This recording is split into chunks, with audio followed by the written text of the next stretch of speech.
Kính thưa đại chúng, hôm nay là ngày Chủ nhật 25 tháng 11 năm 2012. Chúng ta đang ở tại thiền đường nước Tĩnh của Sấm Thượng trong khóa tu An Cư Kết Đông 2012-2013. Xin đại chúng lấy kinh Chiên Đà ra.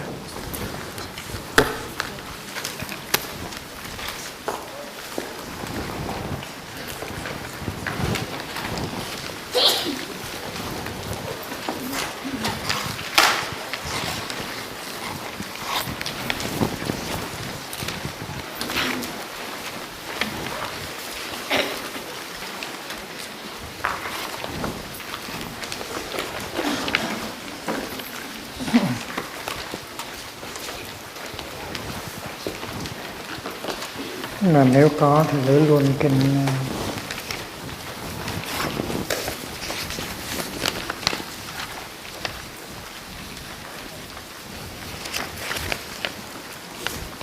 biết có kinh Trung Đạo Nhân Duyên ở trong này.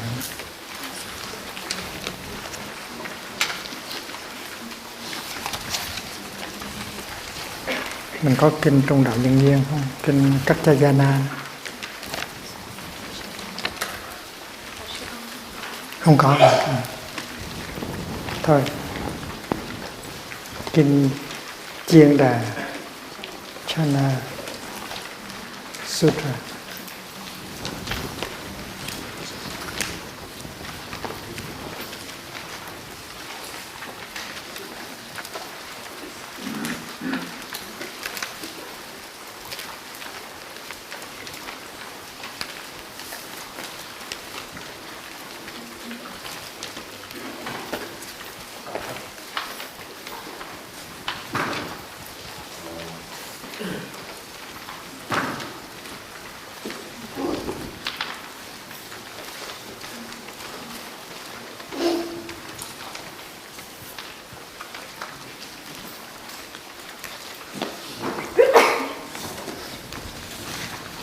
Kinh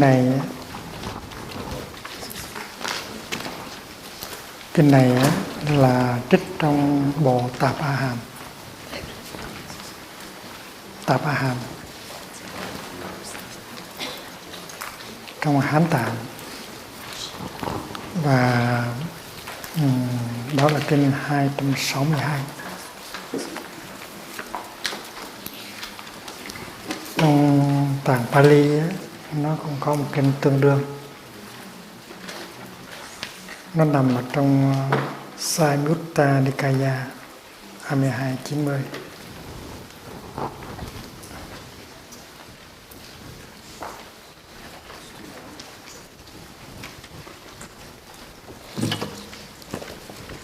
Cái bản chúng ta có đây là từ Tạp A Hàm kinh 262. Và nó có kinh tương đương ở trong Samyutta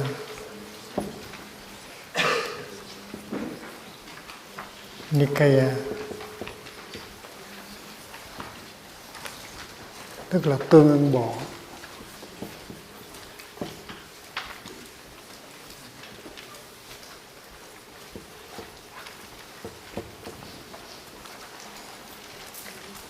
(2290) không gọi là kinh Chiên Đà.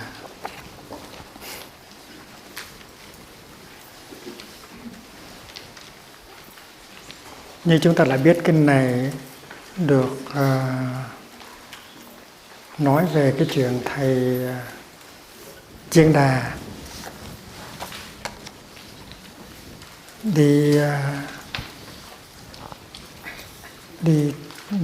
học đạo, và hồi đó là buộc mới nhập diệt, cho nên thầy tìm tới, trước hết thầy tìm tới Lộc Uyển, vùng Lộc Uyển, nơi buộc thành đạo, và đó có nhiều vị thượng tọa đang cư trú ở đó. Vùng Lộc Uyển bây giờ bên Ấn Độ là chỗ tham quan, tourist place.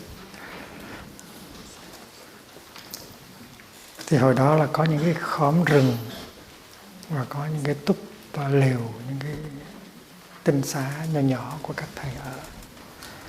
Thì thầy Sanna tới và thầy hỏi về cái tinh túy của đạo pháp. Thì phần lớn các thượng tọa đều nói cho thầy nghe 3 cái pháp ấn, Three Dharma Seals, là chư hành vô thường, chư pháp vô ngã, niết bàn, tịch tỉnh. All formations are impermanent.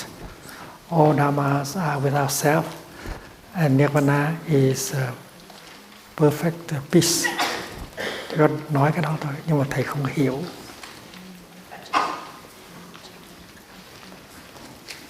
Và thầy hỏi thêm, nhưng mà các thượng tọa không có nói, cho nên thầy mới đi tìm thầy An Nan để thầy hỏi thêm. Thì cái đặc biệt của kinh này á, là cái công thức tam pháp ấn á, mà mình gọi là, mình dịch là Three Dharma Seals đó. Trong kinh này được lặp lại 5 lần: chư hành vô thường, chư pháp vô ngã, niết bàn, tịch tỉnh. Nó là một cái công thức rất là rõ ràng, không có thể nhầm lẫn là được.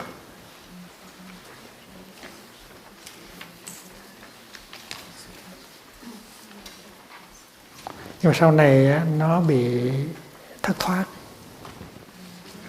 truyền thừa nó rơi rụng, cho nên hiện bây giờ ở Phật giáo Nam Tông ở Theravada thì tam pháp ấn không phải là vô thường, vô ngã và niết bàn nữa, mà là vô thường, vô ngã và khổ. All dharmas are impermanent. All formations are without self, and everything is suffering. Hay là vô thường,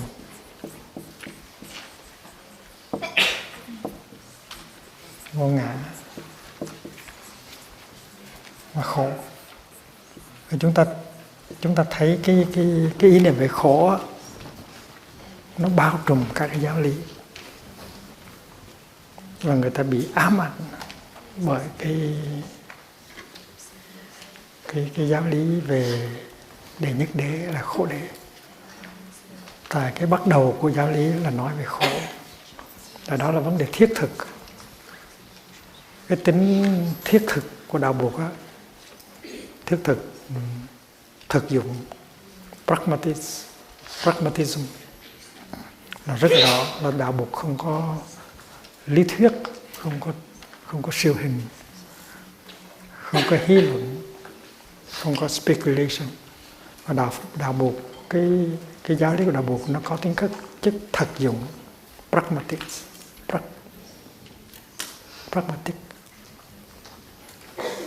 Và vì vậy cho nên khi Bụt bắt đầu giảng dạy thì Bụt nói rằng có những cái khổ, mình phải công nhận có những cái khổ đó, và có những cái phương pháp thực tập để chuyển hóa khổ đau thành ra hạnh phúc.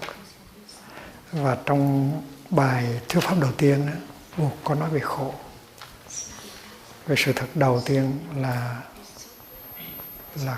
khổ đau. Nhưng mà trong cái bài thuyết pháp đó đâu phải Bụt chỉ nói về khổ đau không, Bụt cũng nói về hạnh phúc nữa. Tại vì nếu cái sự thật thứ nhất là khổ thì sự thật thứ ba là sự chuyển hóa khổ đau. Và khi mà hết khổ thì nó có vui, cũng như là khi mà hết bóng tối thì có ánh sáng. Vì vậy cho nên cái bài thuyết pháp đầu tiên nó không phải là chỉ nói về khổ không, nó nói về hạnh phúc.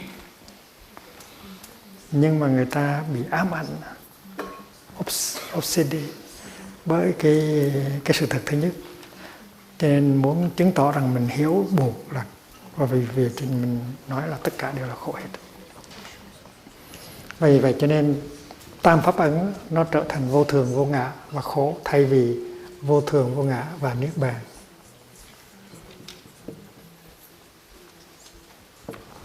Nếu mà đạo buộc mà không có niết bàn thì đâu phải đó là đạo buộc. Thành tam pháp ấn dịch là the three Dhammasio, có khi dịch là the three signata. Và ba cái chữ ký, hay một giáo lý nào mà thiếu ba cái dấu ấn đó thì không đích thực là giáo lý của đạo buộc.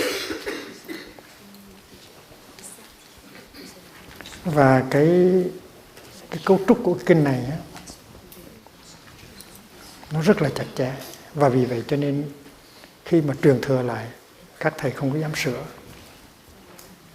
Truyền lại bằng ký ức á, thì các thầy phải nói chư hạnh vô thường, chư pháp vô ngã, niết bàn, tịch tỉnh.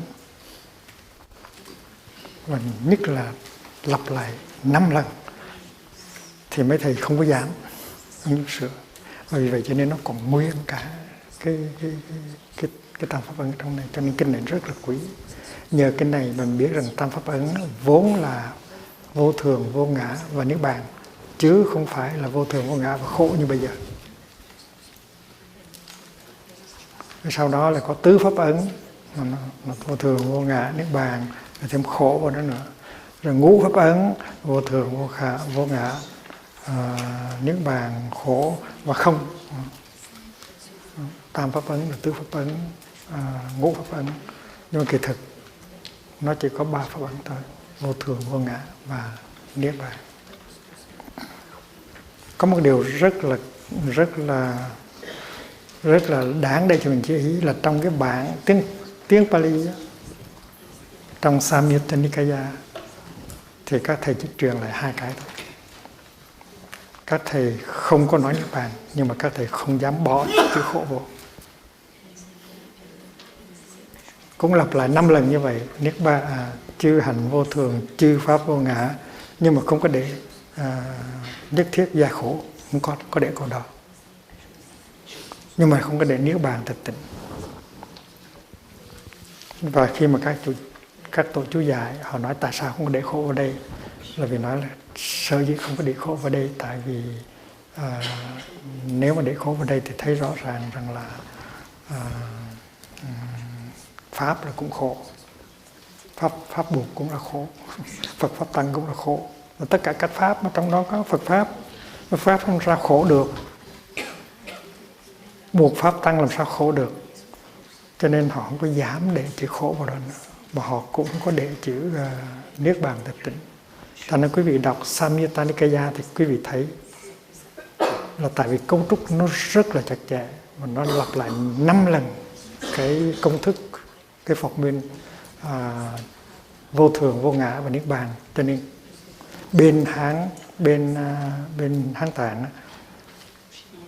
bên tiếng Sanskrit mà dịch ra để dịch ra Hán Tạng thì không có thể sửa được, tại vì nó đóng chắc, giống như là xây xi măng vô rồi đó, không có thể nào gỡ ra được. Còn bên tiếng Pali thì họ gỡ bước ra cái niết bàn. Nó sao gỡ ra niết bàn được? Họ gỡ ra niết bàn cái ra, nhưng mà không dám để cái khổ vô. Thành ra vì vậy cho nên mình nhờ cái kinh này mà mình phục hồi được, mình restore được cái tam pháp ấn. Tam pháp ấn là vô thường vô ngã và niết bàn, chứ không phải là vô thường vô ngã và khổ. Và mình có thêm một cái chứng cớ rất là hùng tráng nữa, là trong cái bộ luận gọi là Đại Trí Độ Luận của Thầy Long Thọ, làm vào thế kỷ thứ 2 sau Thiên Chúa Giáng sinh, thì Thầy Long Thọ cũng xác định tam pháp ấn là vô thường, vô ngã và niết bàn. Thành ra bây giờ đây không còn nghi ngờ gì nữa, là khi mình nói là three dhammasils hay là three signatas là phải nói vô thường, vô ngã và niết bàn. Và vì cho nên kinh này trước hết là nó quý ở chỗ đó.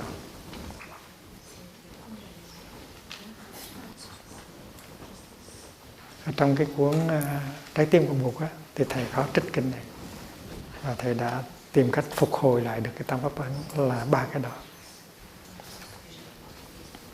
Cái quý thứ hai của kinh này á, là tuy kinh này lặp lại kinh Ca Chân Viên, trong đó Bụt dạy là chánh kiến á, là cái thấy vượt thoát cái ý niệm có và không. Thì thầy A Nan lặp lại y chang như là trong kinh Ca Chân Viên, nhưng mà trong này nó có một vài chi tiết để cho mình có thể hiểu được cái kinh Ca Chân Viên nhiều hơn. Đó là những câu hỏi của thầy Chiên Đà. Tại vì thầy cũng nghe câu đó rồi, thầy nào, thượng tọa nào cũng nói vô thường, vô ngã và niết bàn, nhưng mà thầy vẫn chưa hiểu. Nếu mà vô ngã thì ai tu tập, ai chứng niết bàn, ai có thể thấy được pháp, ai có thể hiểu được pháp. Nó nghe mấy cái công thức đó là không có đủ, nên thầy A Nan thầy mới giải thích. Và nó có một vài cái chi tiết để giúp cho mình thấy rõ thế. Và vì vậy cho nên cái bản dịch này thầy có thêm một vài chữ để làm cho nó dễ hiểu hơn. Và những cái chữ mà thầy thêm á, thì thầy cho nó nằm ở trong vòng đơn. Hễ chữ nào mà nằm trong vòng đơn là chữ có thể thêm vô để cho quý vị đọc mà dễ hiểu.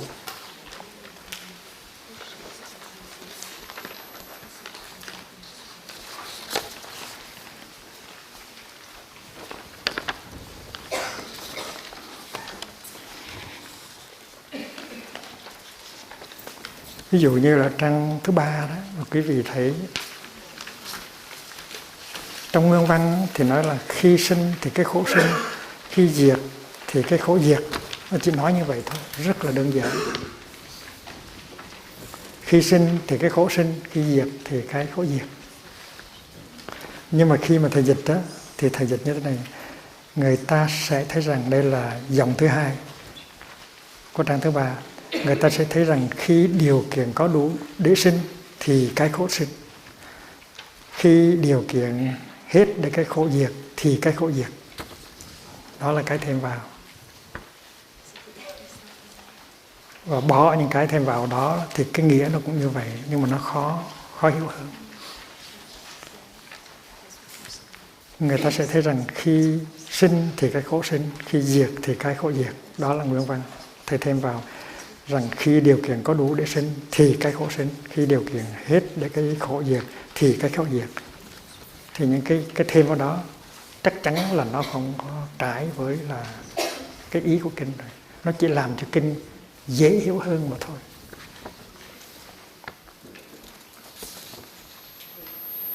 Bây giờ chúng ta đọc lại cái đoạn đó.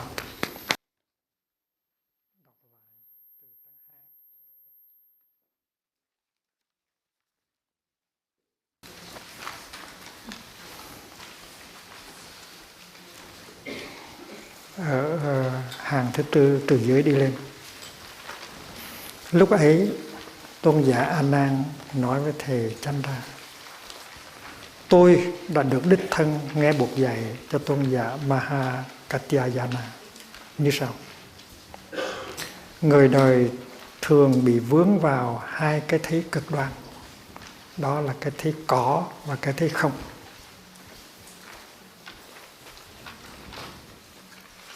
Người đời vì bị kẹt vào trong các cảnh giới của nhận thức, tức là kẹt vào trong những cái mình thấy, mình nghe, mình ngửi, mình nếm, mình xúc chạm, mình suy tư.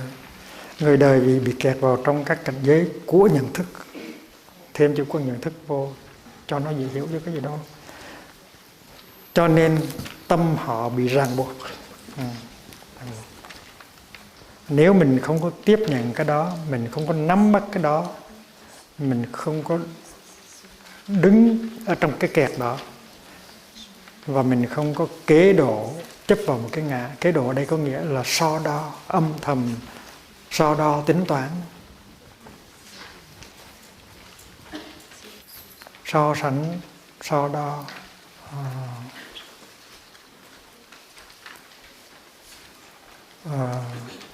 phân biệt, chấp vào một cái ngã.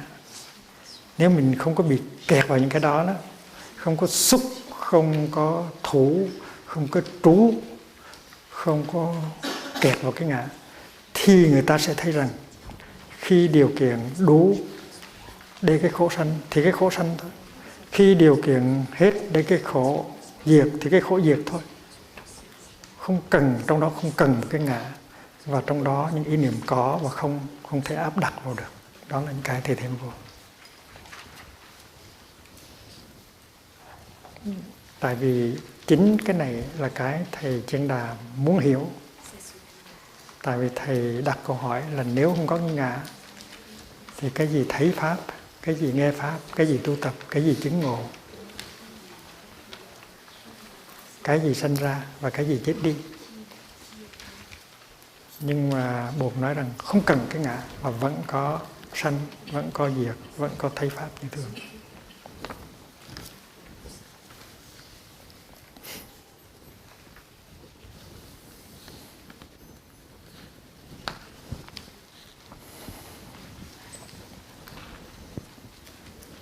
Này các Jayana, khi một người thấy được như thế thì người ấy không còn hồ nghi gì nữa, không bị phiền não nào sai sự nữa. Và cái thấy ấy không phải do ai trao truyền cho mình, mà chỉ mình tự biết. Thì cái đó gọi là chánh kiến mà Như Lai đã nói đến. Như vậy chánh kiến là một cái trực giác do mình quán chiếu. Khi mình quán chiếu cái sinh, cái diệt thì mình thấy không có cái ngã trong đó, không có cái chú thể sinh, không có cái chú thể diệt.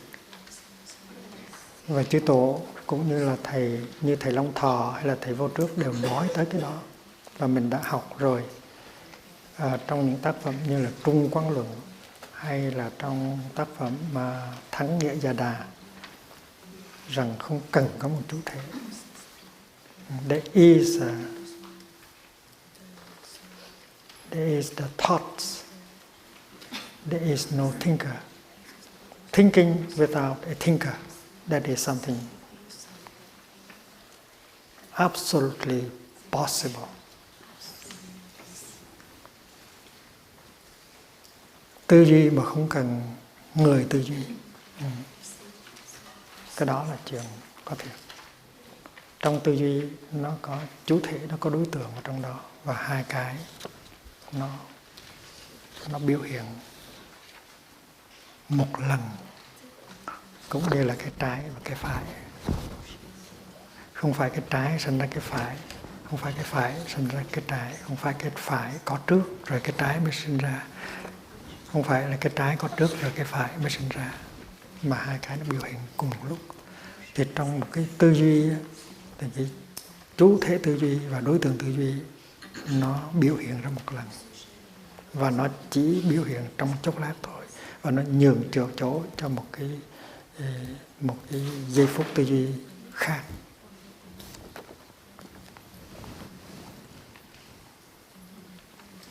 Tại sao như thế? Katyayana. Katyayana là tiếng Phạn, còn Katyayana là tiếng Pali, thì mình không có nên để hai thứ. Nếu mình muốn dùng tiếng Pali thì mình để Pali không thôi. Thành ra quý vị sửa lại. Tại sao như thế? Katyayana. Sửa hết lại là Katyayana hoặc là Katyayana.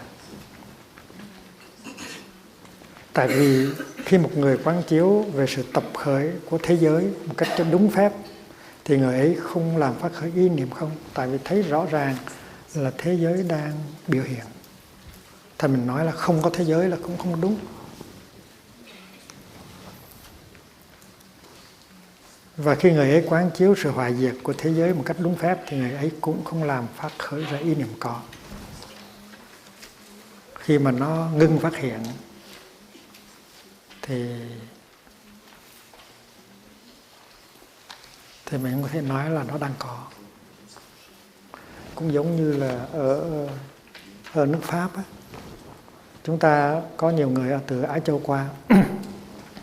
Chúng ta thấy ở đây mùa đông á, vào khoảng tháng 12, tháng Giêng đó, thì không có một con bướm, không có một con chuồn chuồn, không có một con áo ù ta. Nó chết tiệt hết. Thành ra mình có cảm tưởng rằng tụi đó không có.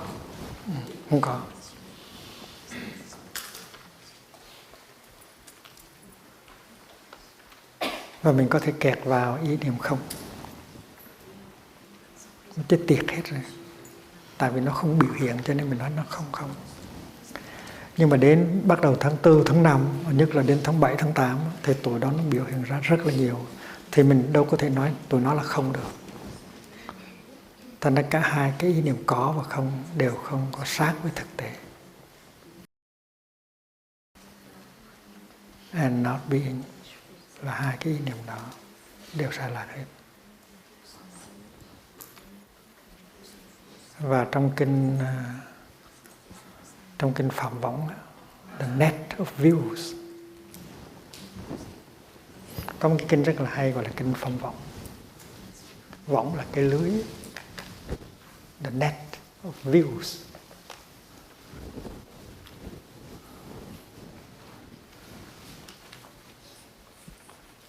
Phạm tức là cao quý, võng là cái lưới. Brahmajala Sutra, Brahmajala Sutra, kinh Phạm Võng. Thì trong đó Bụt có nói tới những cái view, những cái thấy, những cái kiến chấp trong cái thời đại Ngài. Có vào khoảng 62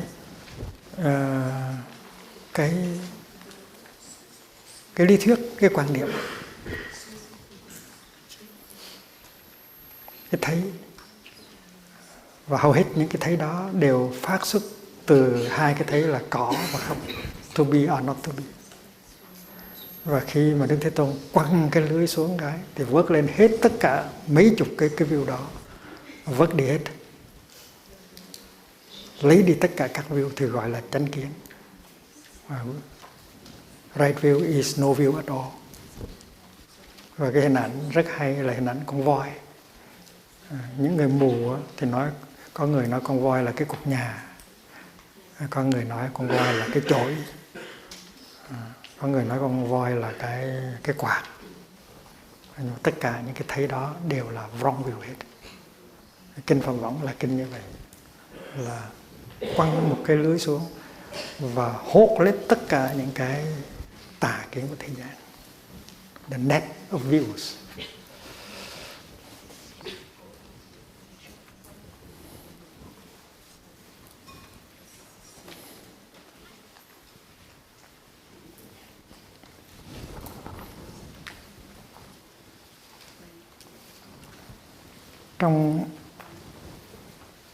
Trong cái bộ luận nổi tiếng của Thầy Long Thọ là Trung Quán Luận, Madhyamaka Shastra,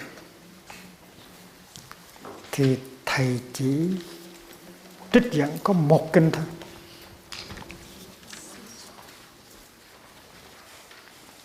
Mà Thầy Long Thọ Nagarjuna là một thầy rất là thông minh. Cái bộ óc của Thầy Long Thọ rất là đặc biệt. Nó giống như là một cái thứ Einstein ở trong đạo Bụt vậy đó. Và trong cái tác phẩm đó, Ngài dùng cái biện chứng pháp gọi là dialectics để mà làm cho những cái thấy, những cái view đó nó ngã nhào hết. Ngài đem cái biện chứng pháp nào chiếu vào cái view nào, cái thấy nào thì cái thấy đó nó đổ nhào, rất là hay.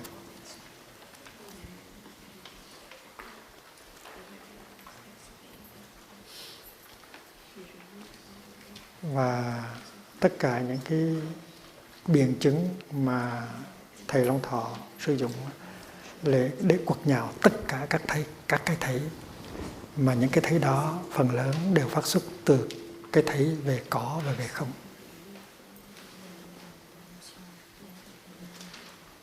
Hiện bây giờ khoa học, phần lớn các nhà khoa học vẫn còn bị vướng vào cái thấy và cái thấy về có và không, và phần lớn những nhà triết học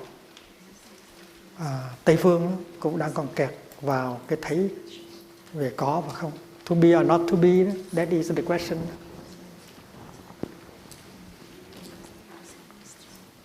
Như là Stephen Hawking, một nhà khoa học gia nổi tiếng bên Anh, vẫn còn đặt những câu hỏi như là what is the origin of the universe?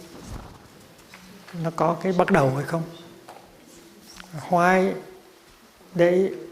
is there something rather than nothing? It could be more simple if there is nothing, but there is something. Bởi vì vậy cho nên thấy rất là rõ là chính các nhà khoa học và các nhà triết học bây giờ vẫn còn bị kẹt vào cái thấy về có và về không. Và trong khi đó, ngày xưa Đức Thế Tôn đã 2.600 năm rồi đã vượt thoát được ý niệm có và không. Và Ngài đã nói rất rõ là cái thấy chính xác á, the right view, là cái thấy vượt thoát ý niệm có và không. Mà vượt thoát được cái ý niệm có không thì đồng thời vượt thoát được ý niệm sinh và diệt. Thì chúng ta đã biết trong khoa học hiện đại, với cái luật bảo tồn năng lượng đó, the law of conservation of matter and energy đó, thì chúng ta biết rằng không có sinh, không có diệt thiệt. Vật chất và năng lượng, bản chất của chúng nó là không sinh và không diệt. Nó chỉ có chuyển biến thôi. Và ông Lavoisier đã nói rất là rõ ràng là rien ne se crée, rien ne se perd, tout se transforme. Everything, nothing is born, nothing died, everything is transforming. Everything changes. Thì cái đó là cái thấy không sinh không diệt, chỉ có biến chuyển thôi. Và biến chuyển đó tức là vô thường. Vô thường. Và tác phẩm đó của thầy Long Thọ là để bứng đi những cái thấy là có, không, sinh, diệt, vân vân. Và cái tác phẩm đó thường lâu nay người ta nói là một tác phẩm đại thừa, nhưng kỳ thực không có phải. Tại vì cái giáo lý không đã có ở trong đạo Bụt Nguyên Thủy rồi, chứ không phải là chỉ có đại thừa mới có giáo lý không. Nhưng mà có những cái tông phái của đạo Bụt chưa có phát triển cái giáo lý và sự thực tập không đúng mức. Như là giáo phái Theravada đó, không có dạy nhiều về emptiness. Và cái trong giáo lý Theravada có giáo lý về tam giải thoát môn, tức là three doors of liberation, ba cái định lớn đó, tức là không vô thường, không vô tướng vô tác đó. Một cái concentration, một cái định gọi là không định, một cái định khác gọi là vô tướng định, và một cái định khác gọi là vô tác định. Thế nhưng mà ở Theravada, truyền thống Theravada chưa có khai thác được cái giáo lý tam giải thoát môn. Vì vậy cho nên không quán nó không có phát triển. Và nếu quý vị đang đứng ở trong truyền thống Theravada thì quý vị nên tìm cách để mà xiển dương tam giải thoát môn, làm cho không quán trở nên một cái phép quán rất là quan trọng. Ở bên Phật giáo Bắc Tông đã làm được như vậy. Và toàn thể cái bộ luận đó của thầy Long Thọ không có trích dẫn một kinh đại thừa nào hết. Tuy nhiên trước thầy Long Thọ đã có xuất hiện những kinh đại thừa rồi, trước hết là kinh Bát Nhã. Và Thầy chỉ trích một cái kinh duy nhất thôi, đó là kinh Kaccayana. Là kinh trong đó buộc nói rằng chánh kiến là cái thấy vượt khỏi thoát và không, có và không.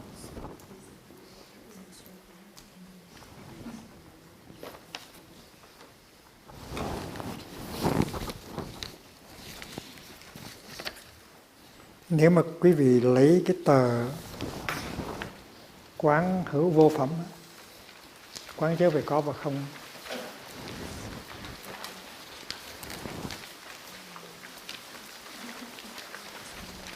và dở ra trang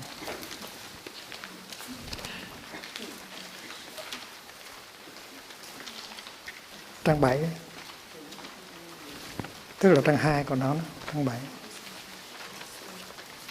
và đọc cái bài kệ thứ 7.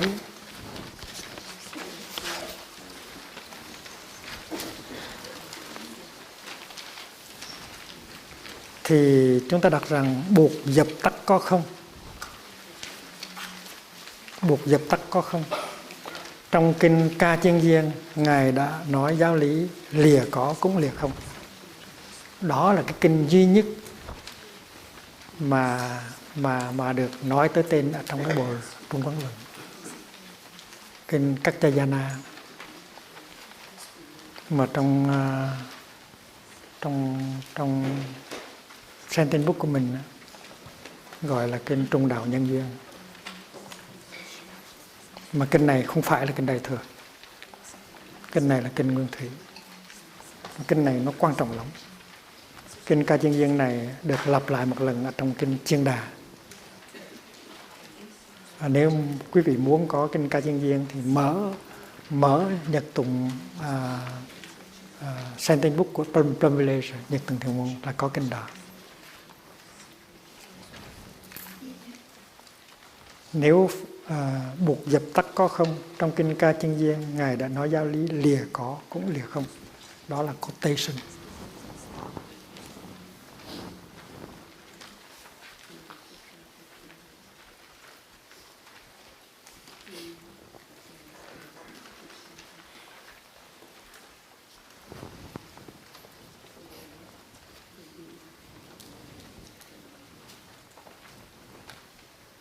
Chúng ta đọc tiếp kinh Chanda vào giữa cái đoạn thứ 2. Này Kaccayana, Như Lai loại bỏ các hai ý niệm cực đoan ấy và thuyết pháp về trung đạo. Tức là Như Lai không bị kẹt vào ý niệm có và ý niệm không, và Như Lai thuyết pháp trung đạo, tức là một cái thấy vượt thoát có và không, vượt thoát sinh là tử. Nghĩa là cái này có vì cái kia có, cái này sinh vì cái kia sinh. Câu này là câu quan trọng lắm. Câu này tức là cái phương pháp tùy thuận để đi tới cái chân lý tối hậu, tức là tới bản môn. Cái này có vì cái kia có, cái này không vì cái kia không. Rồi sau đó là có illustrate, tức là có dẫn dụ bằng thập nhị nhân duyên. Nghĩa là cái này có vì cái kia có, cái này sinh vì cái kia sinh, vì vô minh nên có hành, vì hành cho nên có thức, vân vân, cho đến sinh lão tử ưu bi não. Đó là sự tập khởi của đau thương. Nghĩa là vì cái này không cho nên cái kia không, cái này diệt vì cái kia diệt, cũng như khi vô minh diệt thì hành diệt, vân vân, cho đến sinh lão bệnh tử ưu bi khổ não. Đó là sự chấm dứt của đau thương. Hôm nay chúng ta phải xét cái đoạn đó, coi thử cái đoạn đó có phải là kinh Liệu Nghĩa hay không, và nó có đi theo cái phương pháp tùy thuận hay không.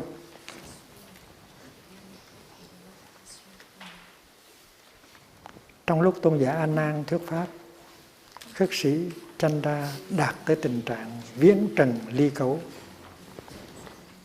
Viễn trần ly cấu. Đắc được pháp nhãn thanh tịnh, có được con mắt pháp nhãn thanh tịnh.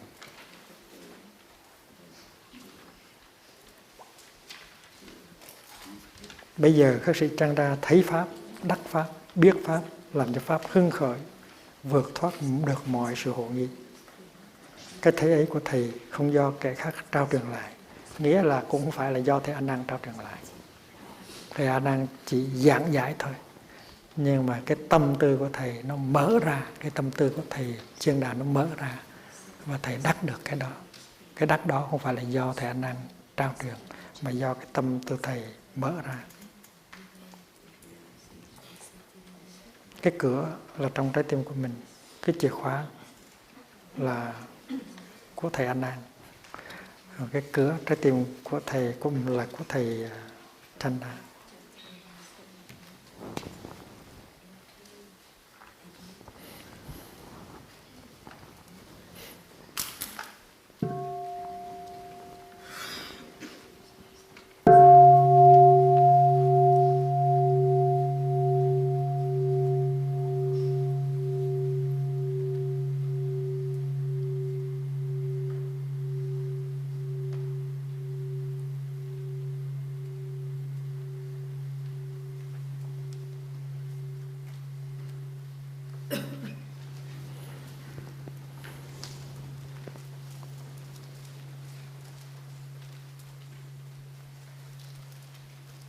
Trong khi chúng ta tán dương Pháp á, thì chúng ta nói giáo pháp của Đức Như Lai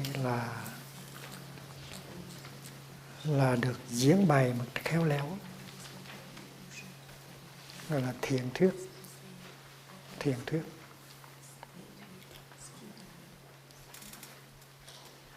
Thiền thuyết tức là được diễn bày một cách khéo léo.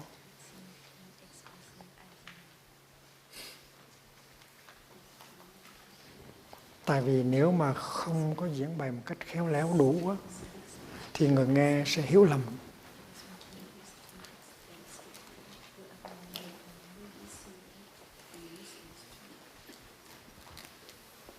Và nếu người nghe hiểu lầm á, thì có hại cho họ. Vậy cho nên khi mình nói Pháp á, thì mình phải rất là khéo léo. Mình phải tìm cách để những cái gì mình nói nó là thiền thuyết. Well said. Well said.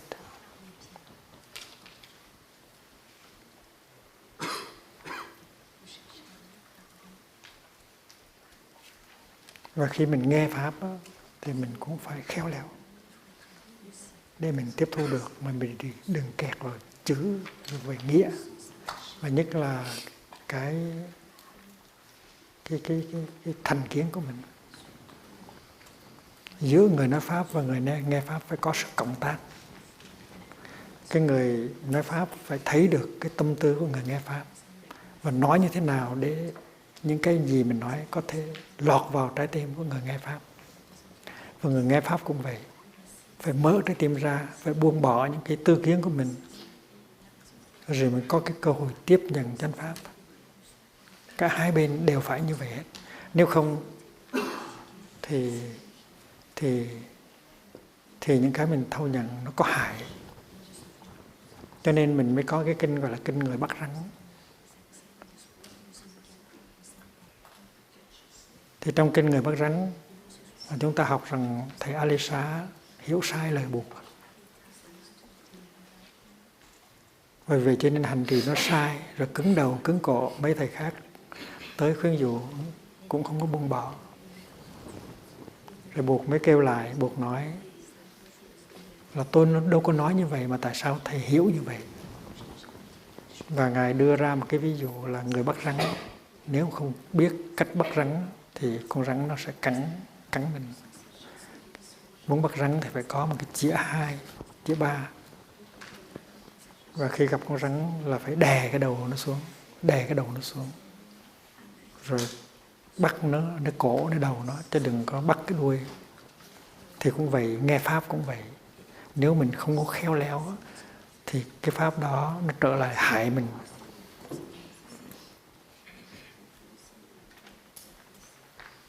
Thì cái kinh đó là kinh rất là lạ lùng.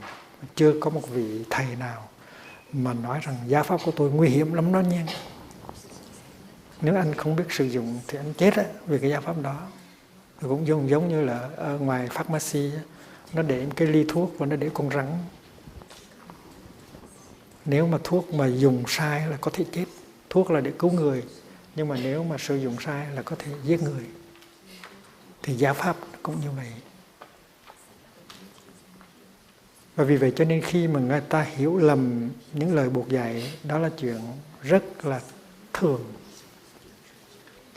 Tại vì không những người ở ngoài truyền thống hiểu lầm truyền thống, mà chính những người ở trong truyền thống cũng hiểu lầm truyền thống. Chính những người đệ tử buộc, sống ngay trong thời buộc mà hiểu lầm buộc. Có người hiểu lầm cho đến nỗi đi tự tử. Mà buộc là đã khéo léo lắm rồi đó. Cho nên trong kinh thỉnh thoảng mình nghe buộc than phiền rằng tôi đâu có nói như vậy, tôi đâu có dạy như vậy, mà họ cứ nói tôi nói như vậy, dạy như vậy. Tôi đâu có chủ trương cái thuyết hư vô đoạn diệt, mà họ cứ nói tôi chủ trương thuyết hư vô đoạn diệt. Có nhiều câu như vậy ở trong kinh. Vì vậy cho nên các học giả Tây Phương mà khi nghiên cứu đạo Phật hiểu lầm là chuyện rất là dĩ nhiên. Tại vì chính Phật tử cũng hiểu lầm Đức Thế Tôn nữa. Thì làm sao mà những cái người ngoài không hiểu lầm được. Mình không có trách. Với là chính mình hiểu lầm cho mình truyền đạt những cái giáo lý của buộc một cách sai lạc. Và sự hiểu lầm của mình kéo theo sự hiểu lầm của thế hệ tương lai và của những người khác. Mình cho là mình đúng, mình hiểu đúng. Cho nên nó rất là nguy hiểm.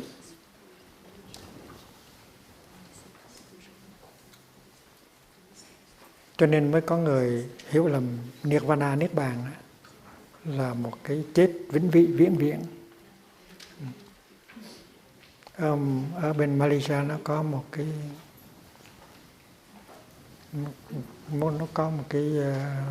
dịch vụ làm đám tang đó, làm đám tang cho người ta. Nó có đủ xe tang, có để cờ phướng, có để âm nhạc, đồ đủ hết, lò thiêu đủ hết. Nó đặt tên là Nirvana, xứng không? Tên là Nirvana. Trong khi đó Nirvana là cái hạnh phúc rất là lớn của những người giải thoát. Và Nirvana là cái mà mình có thể hướng được bây giờ ở đây khi mình được tự do, và nhất là tự do đối với những cái ý niệm, những cái thấy.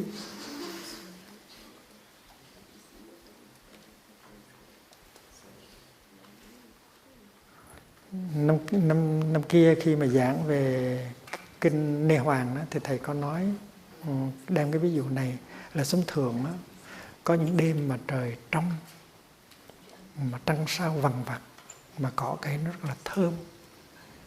Mà nếu mình thức dậy 4 giờ, mình rửa mặt rồi mình đi ra ngoài, rồi đi lên thiền đường, thì mình tiếp xúc được với cái thế giới của ban đêm mà sống thường. Nó màu nhiệm, nó lạ liền, nó không tả, nó đẹp và nó thanh thoát, không có thể tả. Nhưng mà nếu mà mình cứ nằm nướng ở trên giường, trùm cái mình lại, nghe chuông không chịu dậy, thì làm sao hướng được cái thú đó. Thì Niết Bàn cũng vậy. Nó có sẵn trong giây phút hiện tại. Chỉ cần mình lột ra được những cái tư kiến của mình, rồi tự nhiên mình tiếp xúc được. Mà nó nằm ngay ở trong mình. Và càng có tự do từng nào thì cái trời phương ngoại, cái Niết Bàn nó càng rõ ra từng đó. Và cái đó không có thể nói lại cho người khác nghe được. Chỉ có mình mới có thể, một mình mới có thể thấy được, hướng được, cảm được cái hạnh phúc đó mà thôi. Không có thể diễn tả lại được.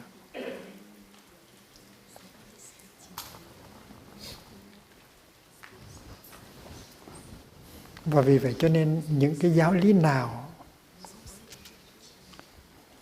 mà trình bày như thế nào mà khiến cho người ta có thể nương theo, mà tiếp cận được với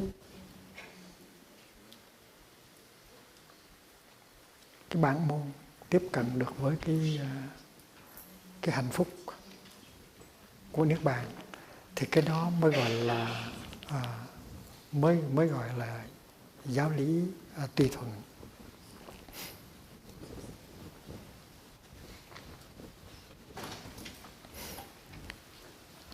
Thì chúng ta đã có cái hình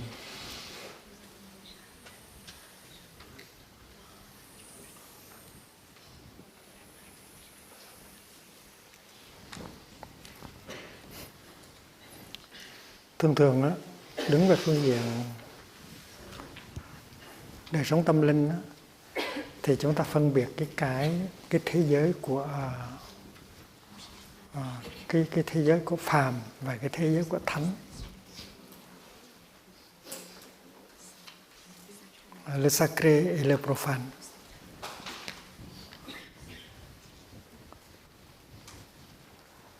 Thì ở đây Niết Bàn là thế giới của thánh. Trên cái bình diện này, nó là tự do,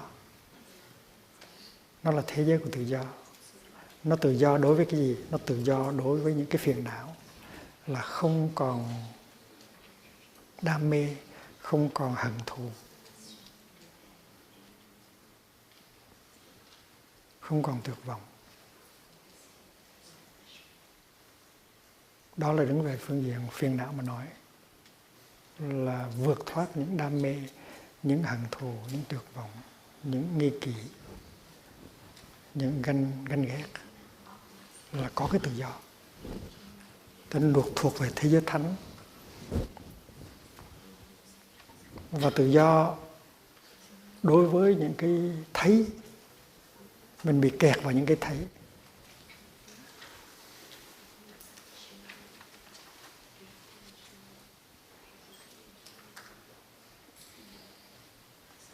Và chính những cái mình học ở trong kinh cũng có thể cho mình những cái thấy để mình kẹt vô luôn.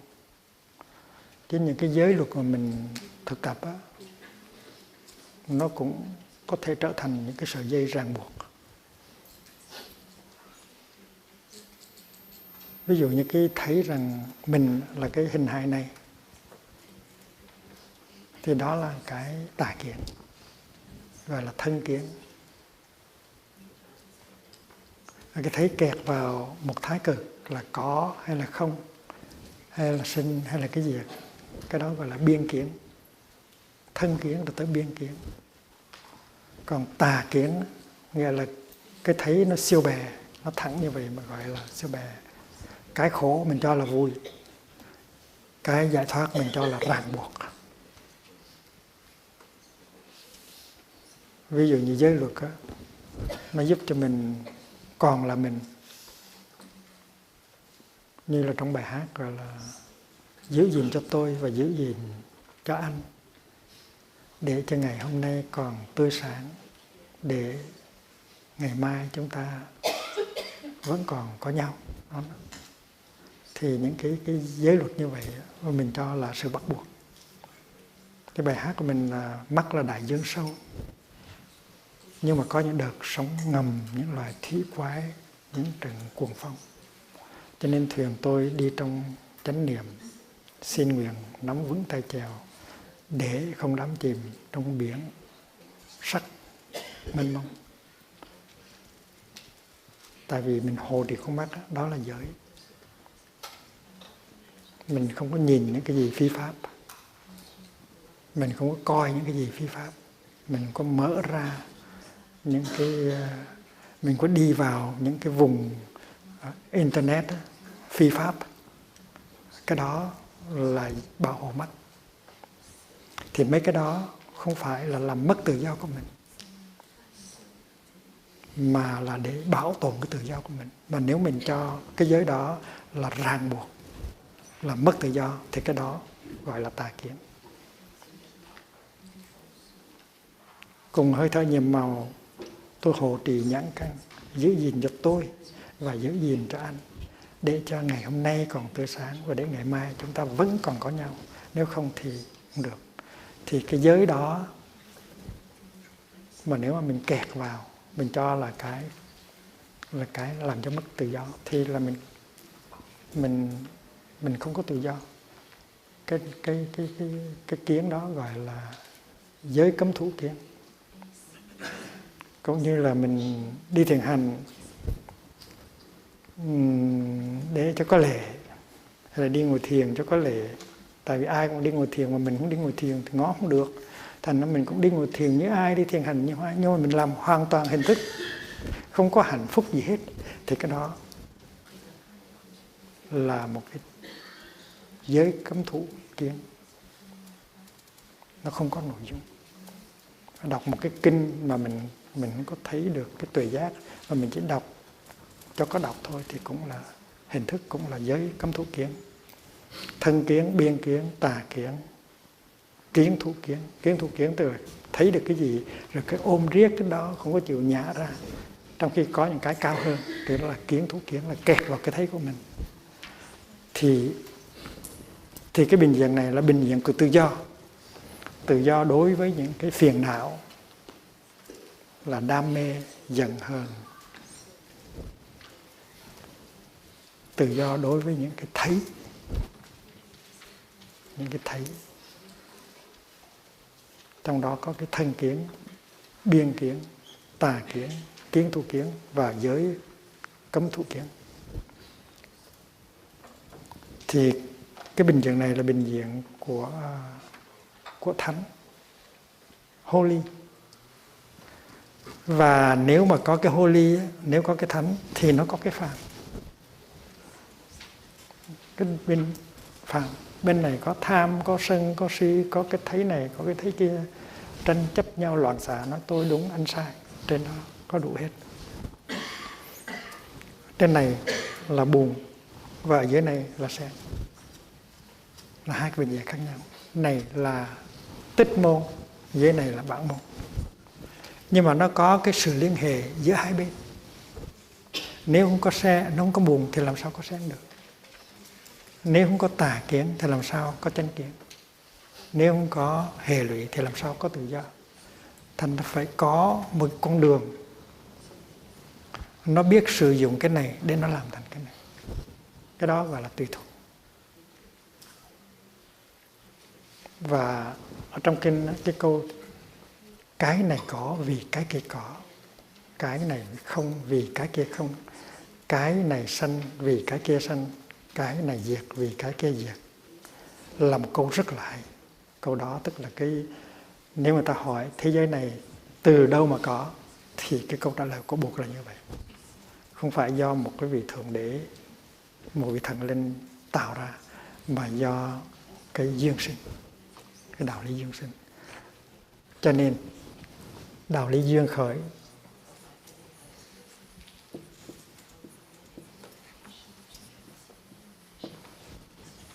tương tức.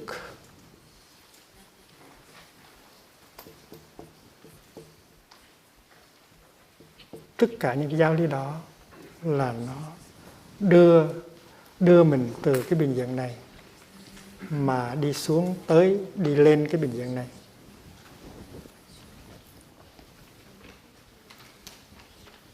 Nhưng mà mình nên nhớ là cái đầu của mình đó, nó có cái khuynh hướng nhị nguyên, suy tư nhị nguyên. Là mình nghĩ rằng hai cái đó nó tách rời nhau ra mà có. Nhưng mà trong đạo Phật nói rất là rõ, ngay từ cái câu này là cái này có vì có cái kia có.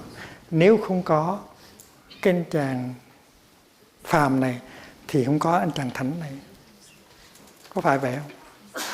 Cho nên nói là tôi muốn lìa bỏ cái này để chạy theo cái này là nhị nguyên rồi.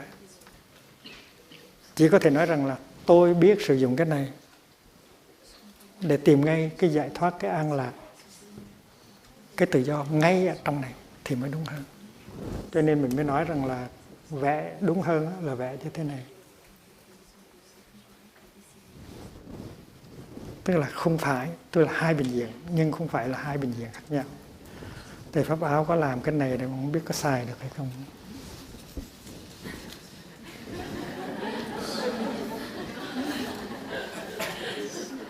Đây là bình diện phàm, đây là bình diện thánh.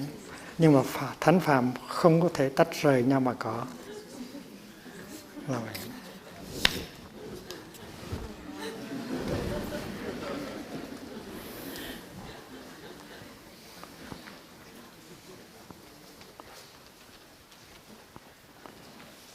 Và khi mà nói cái câu gọi là cái này có vì cái kia có, cái này không vì cái kia không, cái này sanh vì cái kia sanh, cái này diệt vì cái kia diệt, rõ ràng là đang sử dụng những danh từ của thế giới tích môn,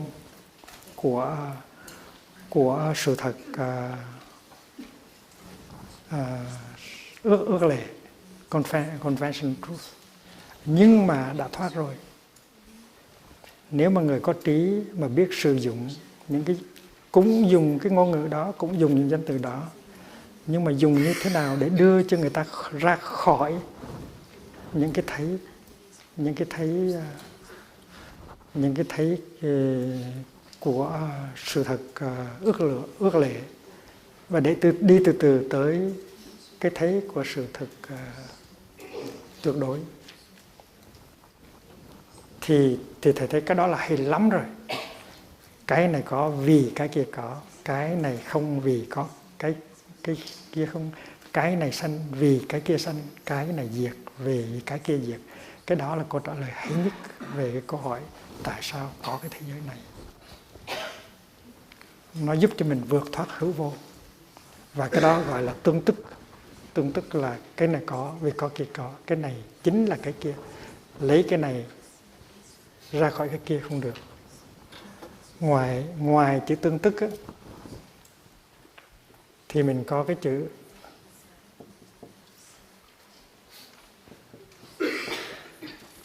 tương nhập.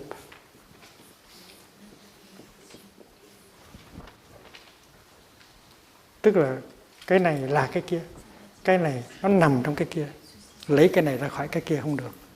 Và tất cả những cái giáo lý, những cái ý niệm này đều có thể nằm trên con đường này hết. Và cố nhiên là cái giáo lý 12 nhân duyên cũng có thể làm được như vậy. Nhưng mà trình bày như là mình được tiếp những ngày hôm nay là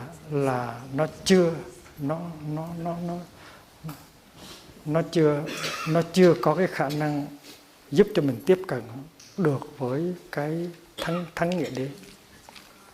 Rồi quý vị phải để tâm hết sức mới có thể hiểu được chuyện này.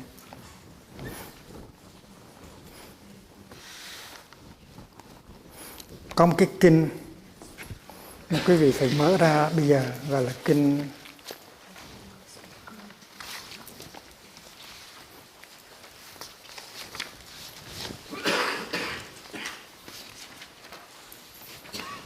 tùy thuận duyên khởi để tương ứng với không.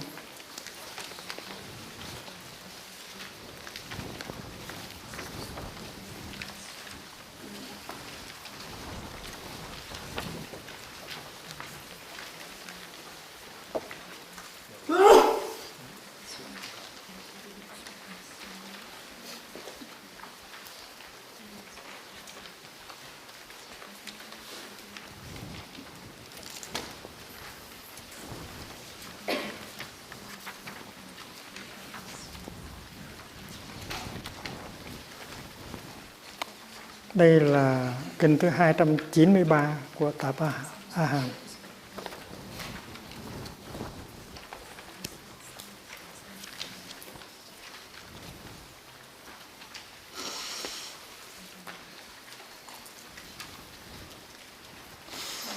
Kinh này không có kinh tương đương ở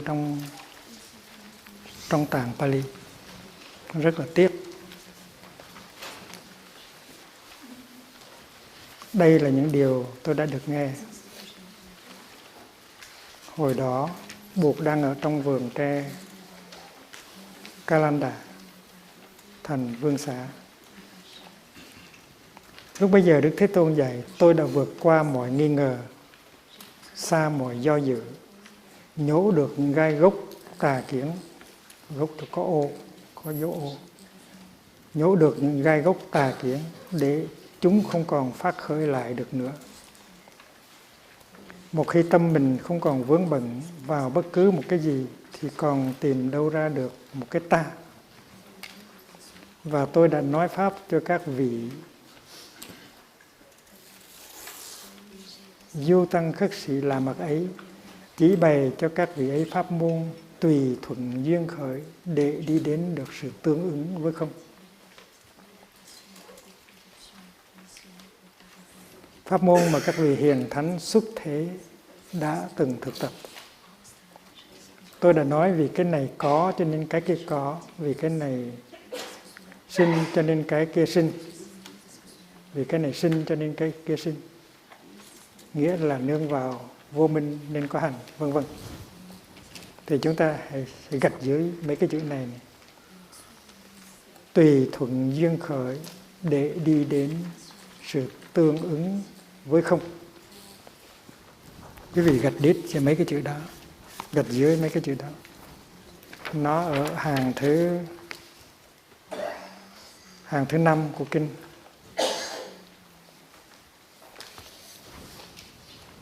Pháp duyên khởi.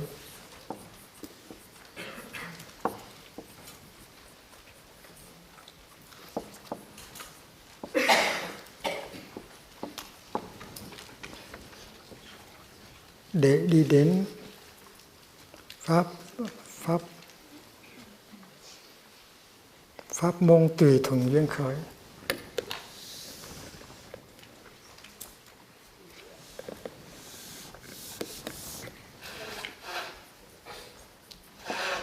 Tùy thuận duyên khởi.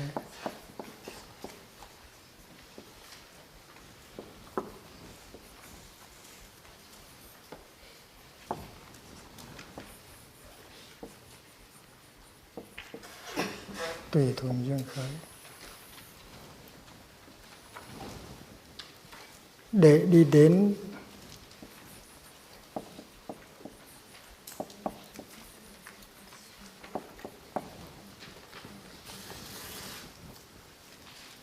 được sự tương ứng.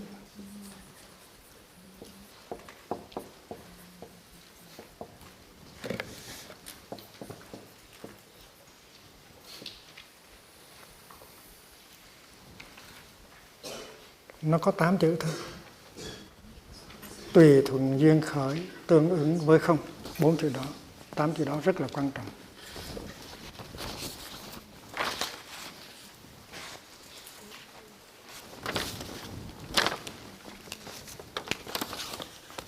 Trong cái bảng chữ Hán là chúng ta có không tương ưng.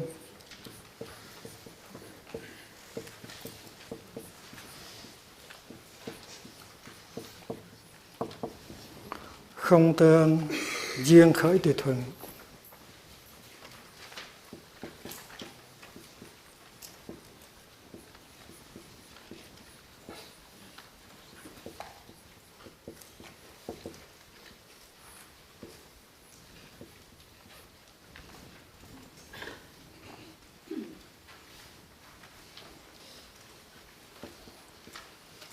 Ở trong chữ Hán nó chỉ có 7 chữ thôi. Ở tiếng Việt á, mình thêm chữ với nữa thành là 8 chữ.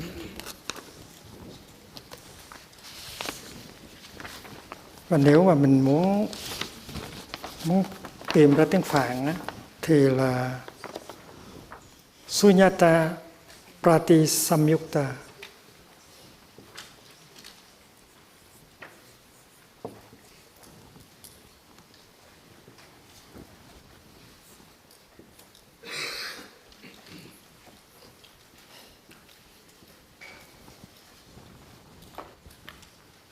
Anulomata. Có từng đó thôi.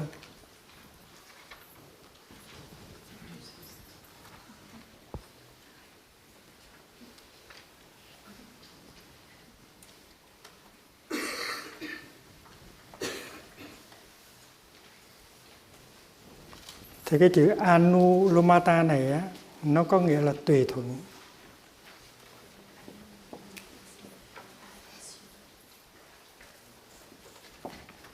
Còn chữ Pratitya Samuppada này nó có nghĩa là duyên khởi.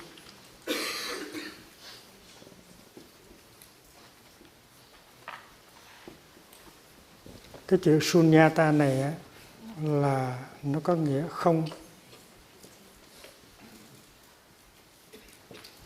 Và chữ Pratisamyukta này nó có nghĩa là tương ứng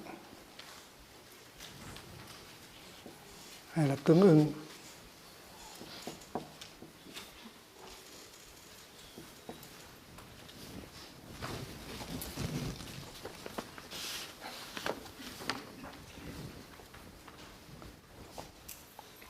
Không tương ứng á, dịch tiếng Anh là connected with emptiness.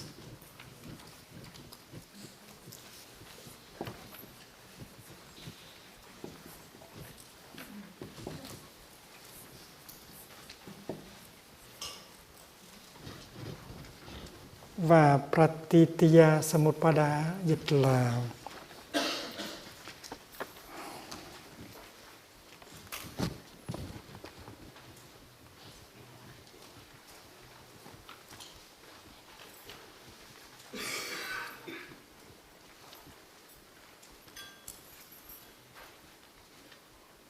adaptable.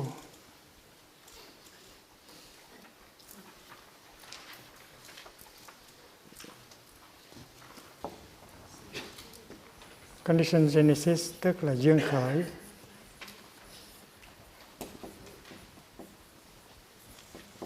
Adaptation là tùy thuận.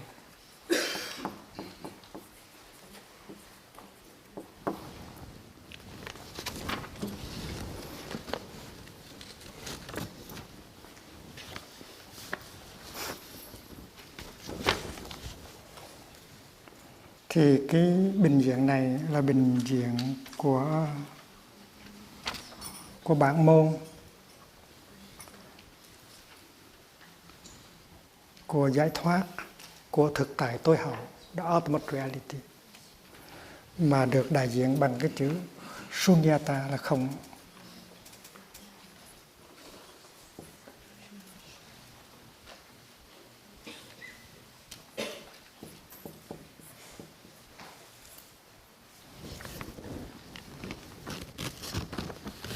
Nó tượng trưng cho cái thế giới tự do, không có sanh, không có diệt, không có, không có không.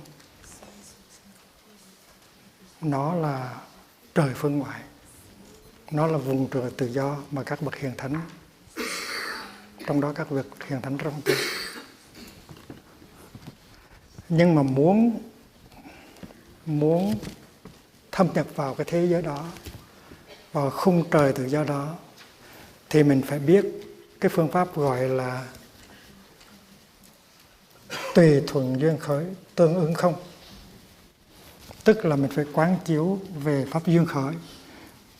Mà quán chiếu như thế nào để có thể đi vào được không? Tức là nó đừng có ngược lại.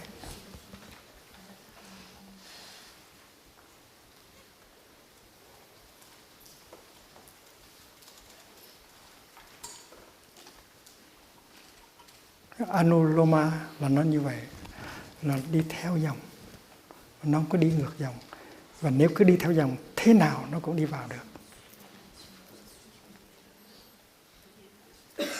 Và mình học á, mình phải thấy rằng những cái giáo lý nào, những sự thực tập nào, những cách giải thích nào, nó có thể không có đi theo dòng. Nó có thể làm cho mình trở về cái thế giới kia.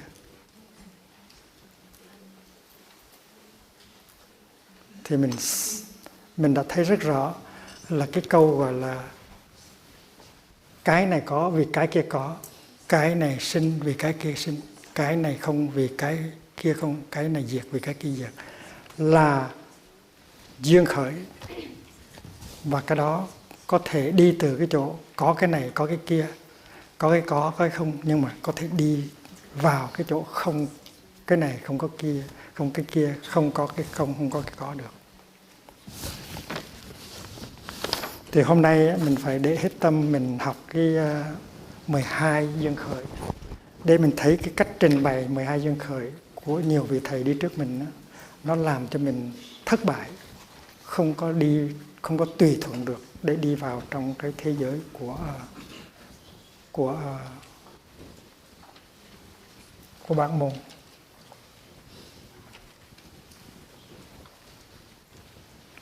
The adaptation of condition in Genesis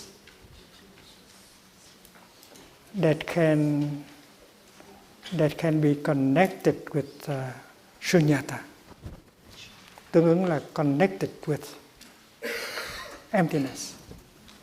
Thì đó tất cả chìa khóa là nằm ở chỗ đó, là mình phải biết phép quán chiếu. Để biết phép quán chiếu mà từ từ mình bỏ được cái hữu, cái vô, cái có, cái không, cái sinh, cái diệt. Còn những cái mà nó không có giúp mình bỏ được cái có, cái không, cái sinh, cái diệt, thì cái đó không có thành công để đưa mình vào cái trời phương ngoại.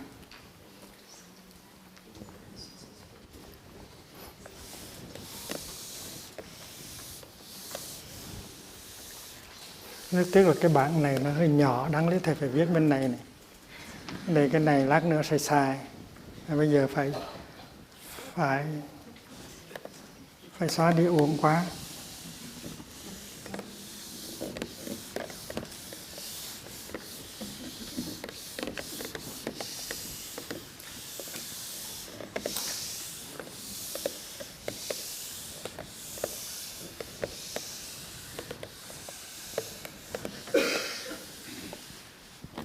Trong cái kinh các Jayana hay là trong kinh Chân Đà, cái câu mà cái này có vì cái kia có, cái này không vì cái kia không, nó có khả năng tùy thuận được, và nó có thể đưa mình đi tới cái thấy tương ưng với không. Tại vì tuy nó sử dụng có không, cái này cái kia, nhưng mà từ từ mình rút bỏ được. Còn cái cách mà người ta giải thích 12 nhân duyên là nó kẹt lắm. Thứ nhất là vô minh. 12 nhân duyên là vô minh.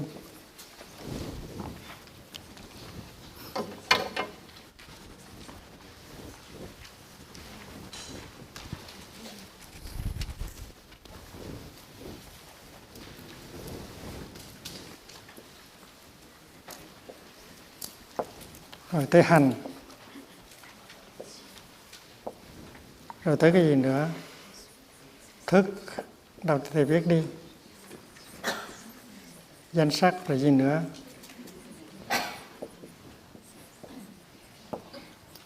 Gì nữa? Gì nữa?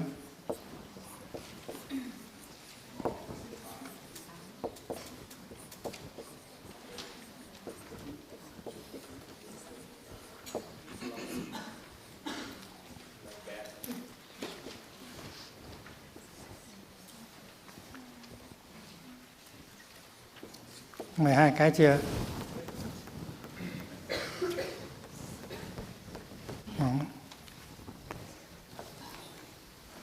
Thì cái lối giải thích lâu nay của mình về 12 nhân duyên là không có liệu nghĩa, và nó không có công năng tùy thuận để tương ứng với không. Mà sở dĩ mình nói được như vậy là tại mình căn cứ trên cái phương pháp luận của mình, cái methodology của mình. Tức là mình phải y vào những cái liễu nghĩa, mà đừng có y vào những cái không liễu nghĩa. Những cái không liễu nghĩa không phải là sai, nhưng mà nó có cái nhiệm vụ khác, nó có cái vai trò khác. Và thầy thấy cái 12 nhân duyên mà được trình bày ở trong kinh rất nhiều, và chúng ta hay diễn giải đó, nó có mục đích để giải thích luân hồi nhân quả hơn là để giúp cho mình tùy thuận để đi vào cái trời phương ngoại. Để ý sẽ thấy. Thì thường thường á, các thầy chia 12 hành ra làm 3 cái thời.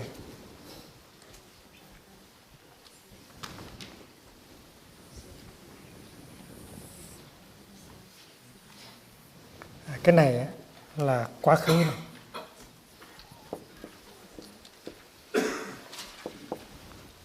Cái này là hiện tại.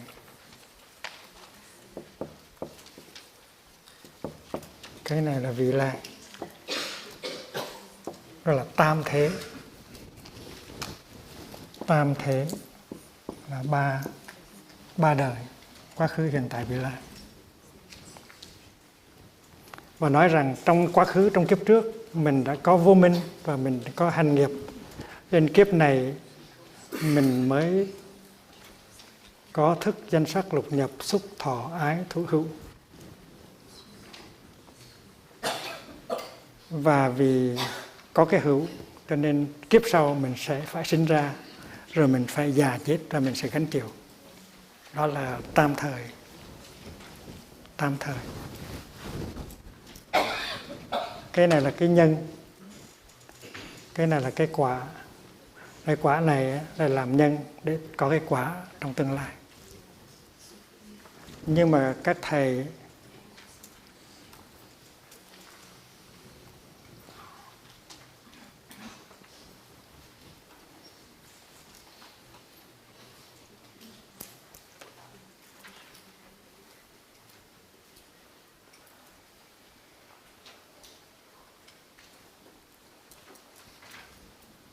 rồi chia ra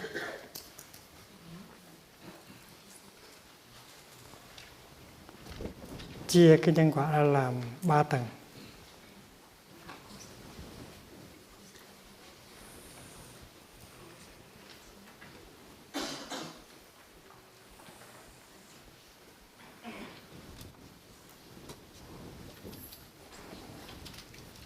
Vì có thức cho nên mới có thân tâm là danh sắc.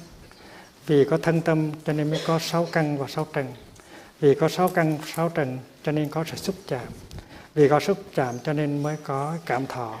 Có cảm thọ cho nên mới có cái đam mê, có cái vướng mắc. Vì có vướng mắc cho nên mới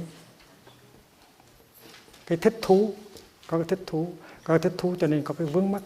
Và cái vướng mắc đó cho nên mới cái có. Vì có cho nên phải sinh ra trở lại và phải chịu luân hồi.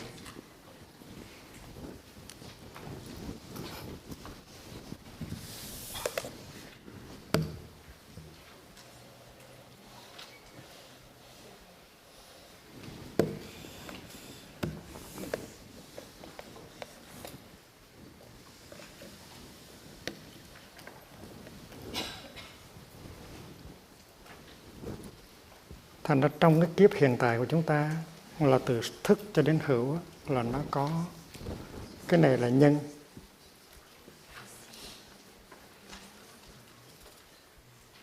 Và cái này là quả.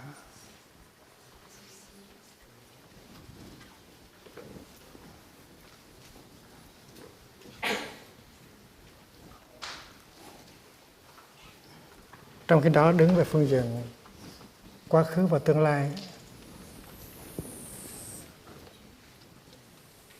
thì chúng ta thấy rằng cái phần này là nhân.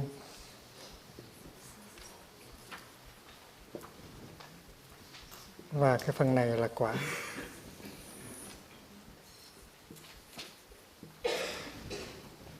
Vì có cái nhân quá khứ là vô minh và hành, cho nên trong đời sống hiện tại mình mới có thức, danh sắc, lục nhập, xúc, thọ, ái, thú, hữu.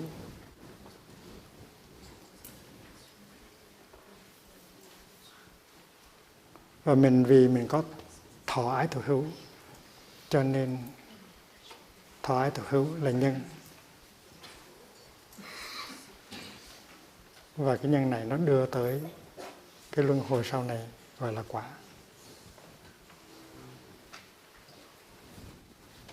Thành nhân quả ở đây nó có hai lớp. Nhân quả này và nhân quả này. Hai lớp nhân quả. Nhân quá khứ làm nó quả hiện tại, nhân hiện tại làm quả tương lai. Gọi là tam thế lưỡng trùng.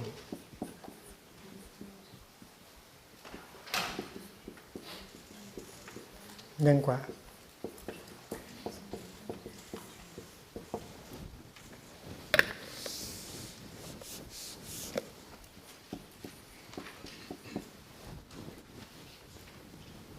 Đó là cái cách mà các thầy bây giờ và nhiều thầy ngày xưa cắt nghĩa 12 nhân duyên là 3 đời, quá khứ, hiện tại, vị lai. Quá khứ, hiện tại, vị lai, đó là tam thế. Còn hai lớp nhân quả là vô minh làm hành, vô minh với hành làm nhân cho thức, danh sắc, lục nhập, xúc, thọ, ái, thụ hữu của đời này. Và những cái ái, thụ hữu của đời này nó làm nhân cho cái sinh lão tử ngày mai, kiếp sau. Đó là tam thế lưỡng trùng nhân quả. Đó là cái cách hiểu của phần lớn Phật tử Việt Nam, Phật tử Trung Quốc.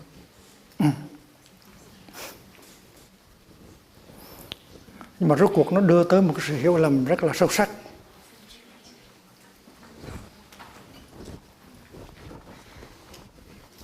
Nó đưa tới một hiểu lầm rất là sâu sắc là tại vì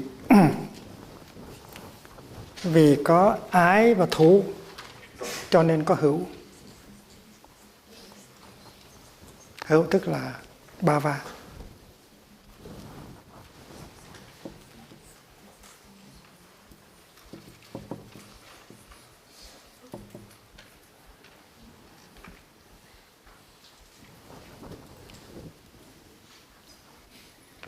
Và cái ngược lại của cái hữu là vô, là abhava.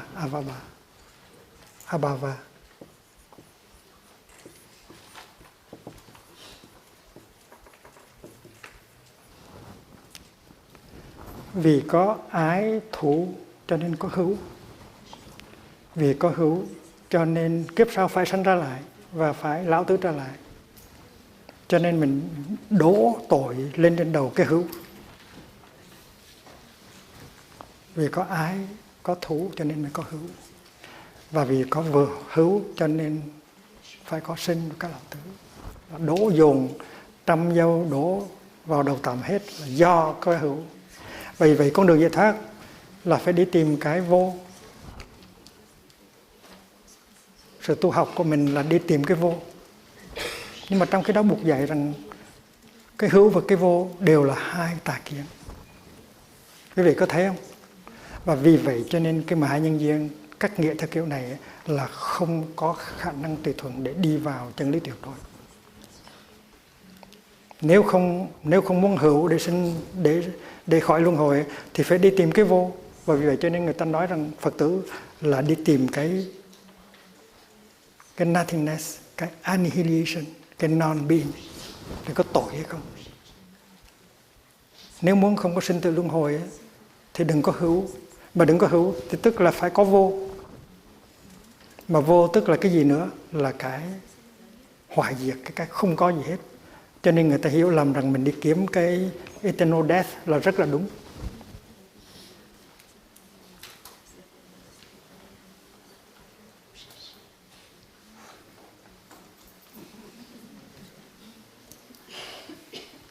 Và các nhà khoa học Tây phương họ nói rằng niết bàn á, mình có thể chứng thực được trong những cái giờ phút mình còn có thân tâm này. Gọi là niết bàn hữu dư ý. Nhiều lắm là vài chục năm. Anh tu cực quá trời, anh chứng được niết bàn, sống được vài chục năm, sau khi anh chết hoài. Gọi là eternal death. Và với cái óc suy nghĩ của người ta là cái mục đích của người Phật tử là đi tìm cái chết vĩnh cửu. Người Phật tử là những người chỉ có một cái mong muốn duy nhất là đi tìm cái chết vĩnh cửu. Mà lạ quá, một cái đạo mà dạy người ta đi tìm cái chết vĩnh cửu mà cả hàng trăm triệu, hàng tỷ người đi theo vậy, tức cười quá đi. Tại muốn không có hữu này á,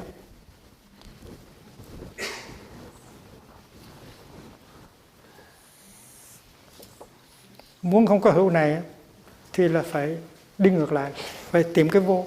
Mà trong đạo Phật rất rõ là chúng ta đừng có ham muốn cái hữu, mà chúng ta cũng đừng ham muốn cái vô.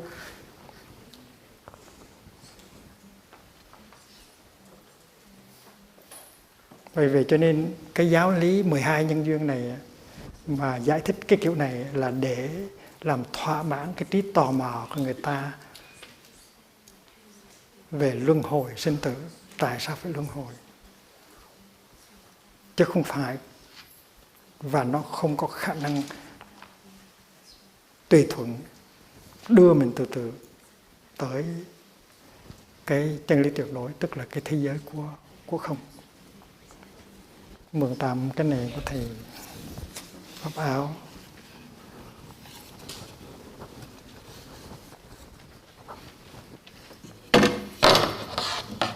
Không có đứng vững được.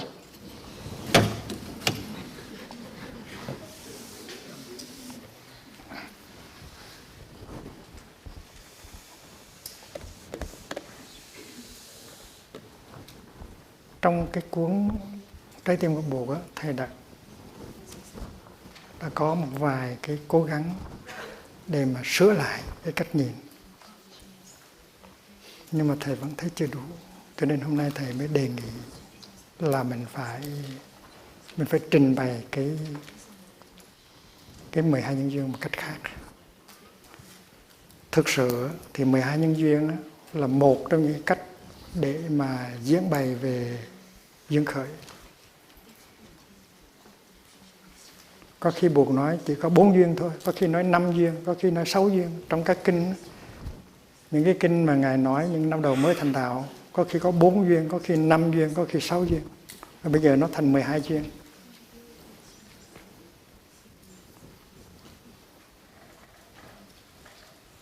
Và một trong những khuyết điểm của cách trình bày này á, là nó đi theo một con đường một chiều, gọi là linear. Nó là sự dây chuyền, có cái này thì có cái kia có cái nọ có cái nọ nữa. Nhưng mà cái giáo lý duyên sinh của đạo Phật không phải như vậy. Không phải là có cái này rồi mới có cái kia. Không phải là có cái này trước rồi mới có cái kia sau. Ví dụ như cái trái, cái phải, đâu có cái nào trước đâu. Nó là cộng sinh mà. Nó là tương sinh mà. Nó là sahabu mà. Sahajata. Sahajata là cộng sinh.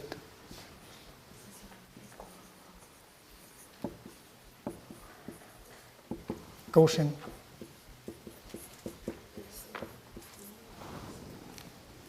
Hễ có trái là có phải, hễ có sinh là có diệt, hễ có là có không. Và như vậy thì không phải là có một cái có trước, có cái có sau. Và nếu mình trình bày theo kiểu là vì vô minh nó đẻ ra cái hành, rồi cái hành nó đẻ ra cái thức là không có đúng. Mình thấy rất rõ là chính nương trên vô minh mà hành nó phát hiện, và nương vào hành cho nên vô minh nó phát hiện. Phải thấy như vậy. Nếu vô minh duyên hành thì hành cũng duyên vô minh. Và hai cái nó nối với nhau và nó phát khởi đồng thời. Không thể nói có vô minh trước rồi có cái hành sau. Với là cái ý niệm có một cái bắt đầu là nó không có đúng với là giáo lý của Đạo Phật. Không có bắt đầu cũng có chung cục, không vô thí và vô chung. Và cái này nó có cách bình dân và nó có cách dây mơ rễ mã. Nó là có thức rồi, có A là giải thức rồi, thì mới biểu hiện ra thân và tâm. Có thân và tâm, sắc là thân, danh là tâm. Có danh sắc rồi thì mới có 6 giác quan và 6 loại đối tượng. 6 loại đối tượng rồi mới có sự xúc chạm, rồi xúc chạm mới có cái cảm thọ, có cảm thọ mới có cái ưa và cái ghét. Có cái ưa ghét cho nên có cái vướng mắc. Thì mấy cái này nó không có cần thiết, không cần phải như vậy. Cho nên 12 cái là quá nhiều.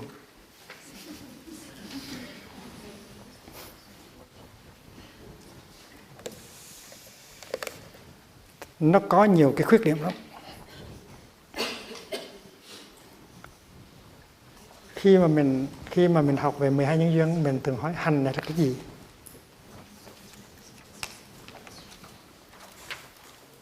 Hành á, tiếng Phạn là samskara. Mà mình dịch là formation.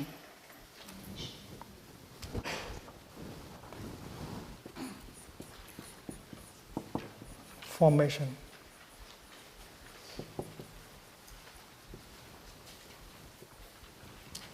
Ví dụ như cái hoa là một cái hành. Cái hoa là một cái formation. Và khi mình nhìn vào cái hoa thì mình thấy rằng cái hoa không có tự tánh. Cái hoa nó được làm bằng những cái không phải là hoa. Những cái yếu tố làm ra bông hoa toàn không phải là hoa hết. Như là ánh sáng mặt trời hay là đất hay là cái giống không phải là hoa. Ngoài những cái yếu tố không hoa đó thì không có thể nào có hoa được. Bởi vậy cho nên hoa là không có tự tánh. Nó rất là dễ. Ở tiếng Anh mình nói là the flower cannot be by itself alone. A flower has to be with every non-flower element. Cái hoa được làm bằng những yếu tố không hoa. Vì vậy cho nên không có cái gì riêng biệt của hoa hết. Không có tự tánh, không có cái nature proper. Thì tất cả các hành đều vô thường. Tất cả các hành đều không có tự tánh.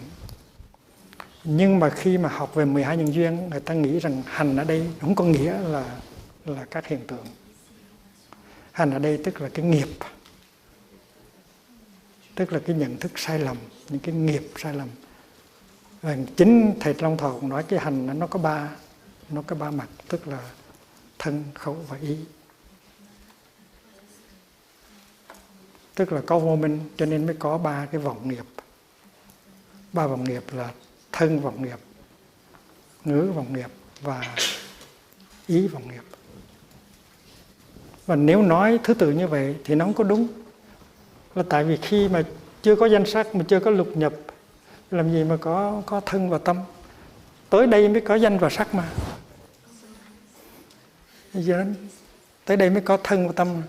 Tại sao thân tâm nó tới trước rồi mà hành mới tới sau? Có phải như vậy không? Muốn có 3 nghiệp á, muốn có 3 ác nghiệp á, là thân nghiệp, khẩu nghiệp và ý nghiệp á, thì phải có danh sắc trước phải không? Tức là phải có thân tâm trước phải không? Tại sao thân tâm để cái chỗ này thì hơi trễ?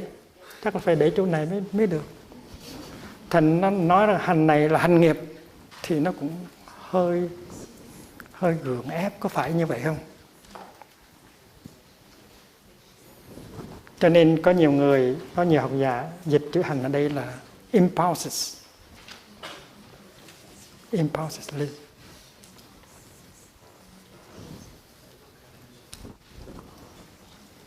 Impulsion.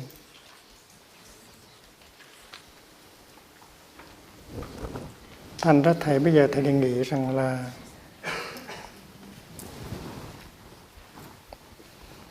mình chọn trong 13 cái, 12 cái này, mình chọn một vài ba cái thôi.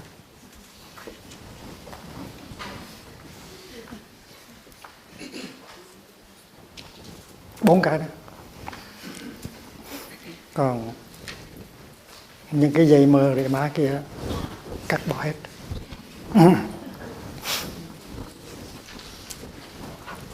Vô minh. avidya, duyên hành. Mình trình bày nhân duyên như thế nào để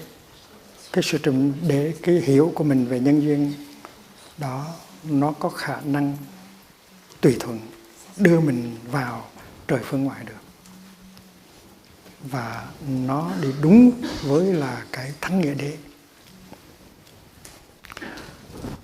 Thì chữ hành này mình hiểu nó là formation, không cần phải hiểu nó là nghiệp là gì hết. Đó là người ta hơi ép nó. Theo Thầy thì chữ hành đây nó chỉ có nghĩa rất là thường là hiện tượng, các hiện tượng tâm và vật mà mình thấy đó. Tức là những hiện tượng vật lý, sinh lý và tâm lý là các hành. Vì vô minh cho nên thấy các hành là những thực thể riêng biệt, độc lập, tồn tại ngoài nhau. Và vì thấy các hiện tượng là những thực thể riêng biệt, độc lập, tồn tại ngoài nhau, cho nên vô minh duyên hành và hành duyên vô minh. Vô minh là cái thấy sai lạc.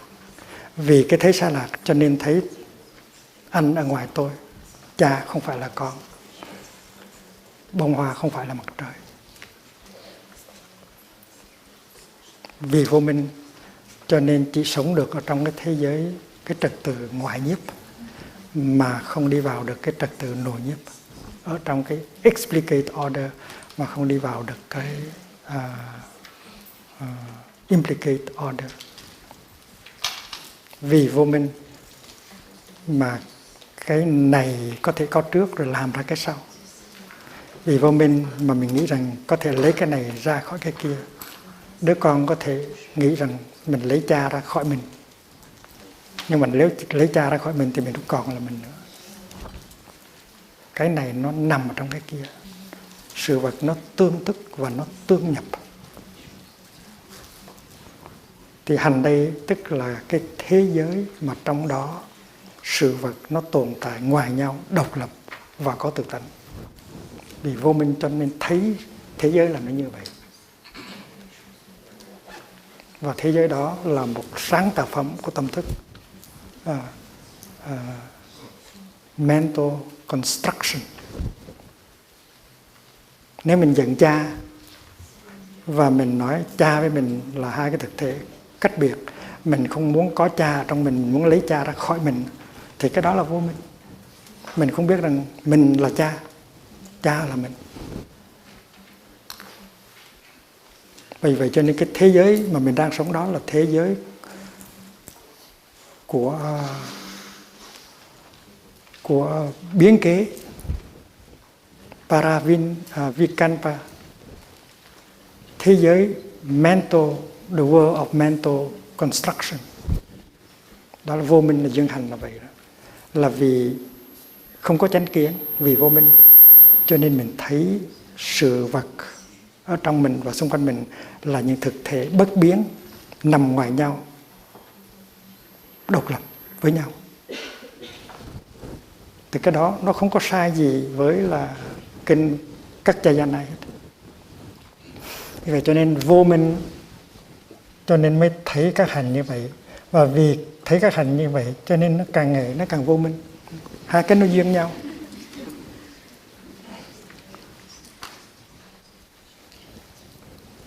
Mà nếu có cái vô minh rồi, cái thức là cái gì? Cái thức là cái nhận thức của mình. Cái nhận thức mình nó có vô minh ở trong đó. Vô minh của cái gì? Của cái thức. Tại vì nếu không có vô minh thì cái đó mình không gọi là thức, mình gọi là trí. Mình gọi là trí. Thì tất cả những cái thức danh sắc lục nhập, xúc, thọ, ái, thụ hữu, thú này đều là các hành hết. Có phải không? Có cái gì mà không phải là formation không? Thế tại sao mà phải kể tên một dọc dài như vậy để cho nó mệt, để cho nó làm loạn tâm của người học? Bạch Đức Thế Tôn, hôm nay con xin phép Ngài để con nhổ cỏ con vứt bớt để cho nó giáo lý của Ngài nó sáng sủa hơn chút.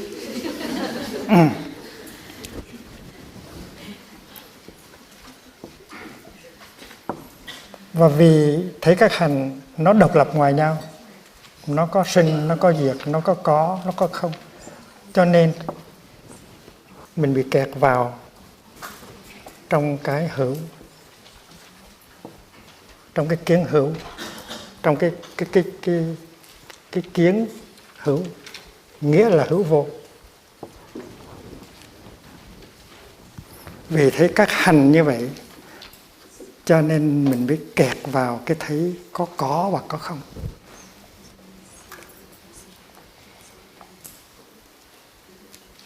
Nếu mình thấy các hành nó có trong nhau, nó nương nhau mà nó thành lập theo cái đường lối thứ hữu có bị hữu, thứ vô có bị không vô, thì mình không bị kẹt vào cái thấy có và cái thấy không nữa. Rất là rõ ràng.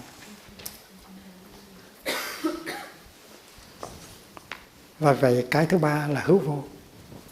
Và nếu có cái hữu vô thì nó có cái sinh diệt.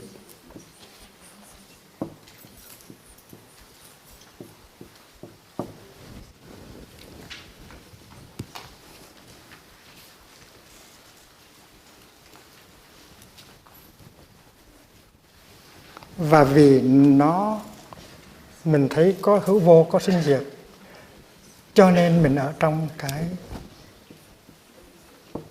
luân hồi khổ.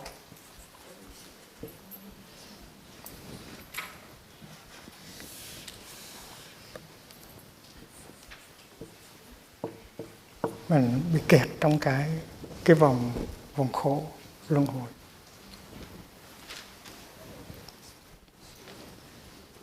Bên này nếu có trí tuệ,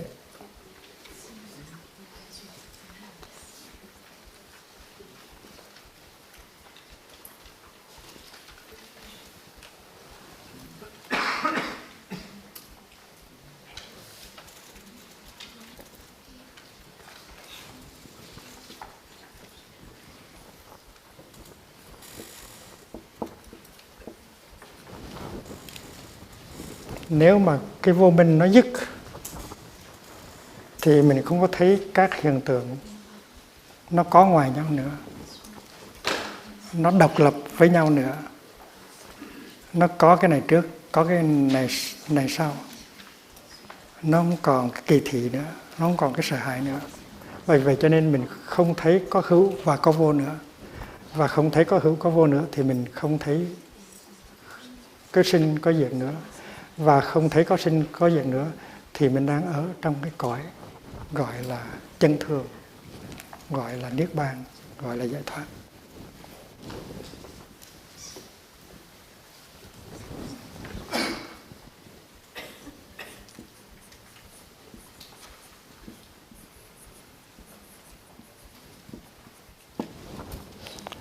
Thay vì mình thấy các hành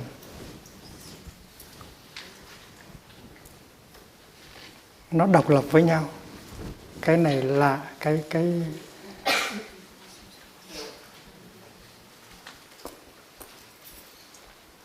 này ngoài cái kia, thì nhờ quán chiếu mình lấy cái vô minh ra và mình thấy rằng mọi loài, mọi sự mọi vật, các hành nương nhau mà biểu hiện.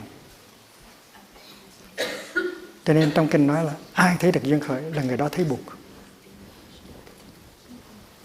Ai thấy được duyên khởi tức là người đó bỏ được vô minh và có minh. Vô minh diệt tức là minh sinh. Và nếu thấy được duyên khởi tức là có cái trí tùy thuận thì có thể dập tắt được hữu vô.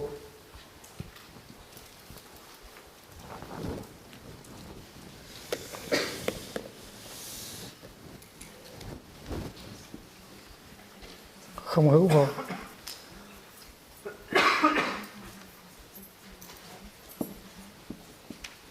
Tức là có cái thấy gọi là chánh kiến, vượt thoát cái ý niệm có và ý niệm không. Và nếu có được cái chánh kiến vượt thoát cái ý niệm có và ý niệm không, thì cũng vượt thoát luôn được cái ý niệm sinh và ý niệm diệt. Không hữu, không vô, không sinh, không diệt.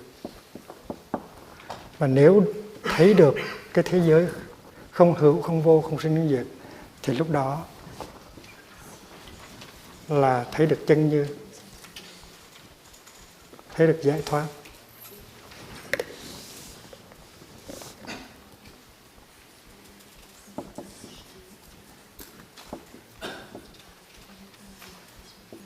Thấy được trời phương ngoại.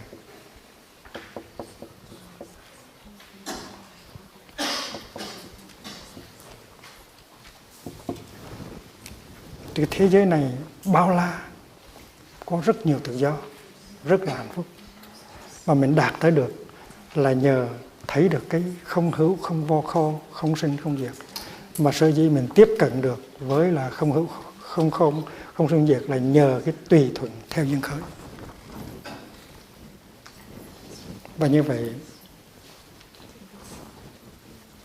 thay vì 12 cái, mình giữ lại 5 cái thôi. Lão tử với tất cả những khổ đau ở trong này, mấy cái dây mơ rễ má này không có cần, bỏ đi. Nó gây ra hiểu lầm rất là nhiều. Mục đích của 12 nhân duyên là để cắt nghĩa sinh tử luân hồi, không phải là để giúp cho chúng ta tùy thuận đi vào không. Connected with emptiness. Cái này là không, thế giới của chân như, của giải thoát, của trời phương ngoại, của không. Bên này là của luân hồi, của sinh tử.